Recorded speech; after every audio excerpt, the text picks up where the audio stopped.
Bugun fasllar almashib, yangi kun, yangi mavsum, yangi hayot nafasi boshlanmoqda. Ko'hna va boqiy Buxoroga ham bahor bu yil o'zgacha shukuh bilan kirib keldi. Xalqimizning an'anaviy qutlug' ayyomi, sharqona yangi yil, Navro'zni buxoroliklar yuqori kayfiyat bilan qarshi olishmoqda.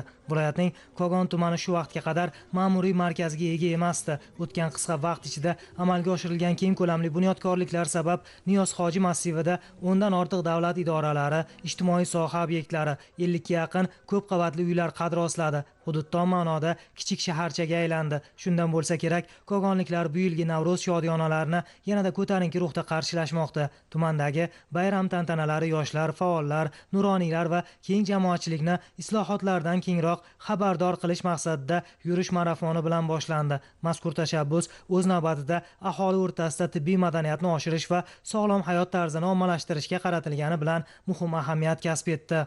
Sog'lom hayot, sog'lom kelajak shiori ostida tashkil etilgan 5000 qadamlik ommaviy yurish aksiyasi doirasida markaziy tibbiyot muassasalaridan jalb etilgan 15 nafarga yaqin tor doiradagi malakali shifokor va mutaxassislar tomonidan aholiga bepul tibbiy ko'rik va maslahatlar berildi. Jami 1600 nafardan ortiq fuqaro chuqurlashtirilgan tibbiy tekshiruvlardan o'tdi. Yoshlar markazida salomatlik marafoni tashkil etildi. Bu marafon juda ham ajoyib kunlardan to'g'ri kelib qoldi. Chunki hammani kayfiyati yaxshi, bayram arafasi, Navro'z arafasida tashkil etildi. Barcha Kogon tumani aholisi bunga jalb etildi. Xalqimiz juda ham xursand, chunki barcha mutaxassislar bunga jalb etilgan, barcha tor doiradagi mutaxassislar kelib tibbiy ko'rikdan o'tkazilyapti.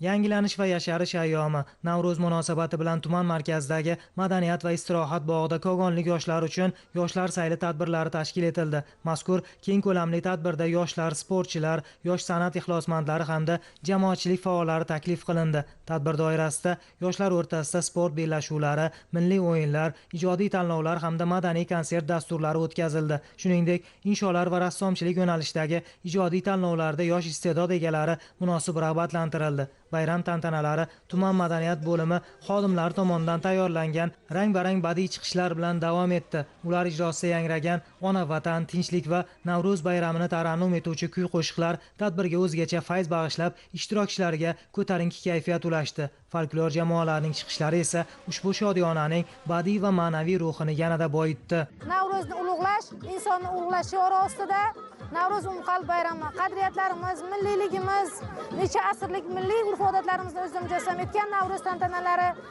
ko'tarinki kayfiyatda o'tkazib kelinmoqda.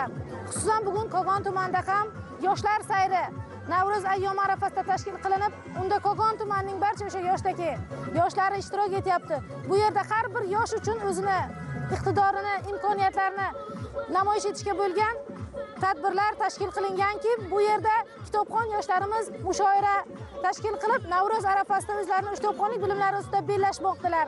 Sportchi bolalarimiz uchun sportchi yoshlar Navro'z sayli arafasida sport tadbirlari, tanlovlar tashkil qilib, milliy o'yinlar ustida bellashuvlar o'tkazilmoqda. Shuningdek, musiqiy chiqishlar tadbirga o'zgacha bir shukuh bag'ishlamoqdaki, yoshlar sayri bugun tumanning 1000 ga yaqin yoshlarini o'z bag'riga qamrab olmoqda. Har bir yosh uchun bayramona kayfiyat, bayramona shukuh uni qalbiga kirib borishda barcha shart-sharoit ushbu manzilda mujassam. Aytish joizki, bu kabi tadbirlar har bir yoshimizda milliy qadriyatlarimizga nisbatan mehr-muhabbat, milliy qadriyatlarimiz, o'zligimizni anglashga bo'lgan ilmlarini, imkoniyatlarini kengaytirishda xizmat qiladi.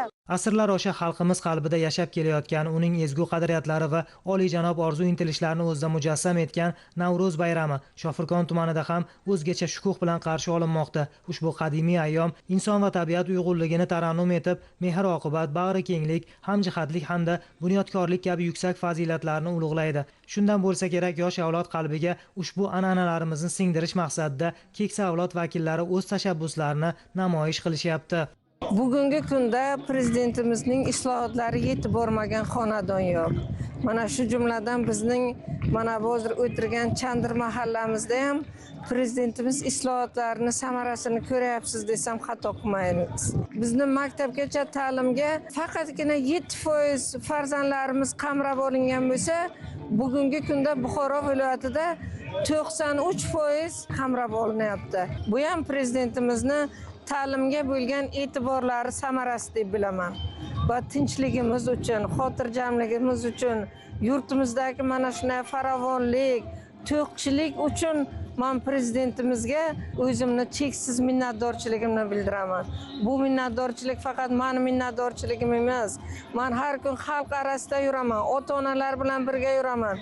Bu ularning minnatdorchiligi, bu ularning shukronasi.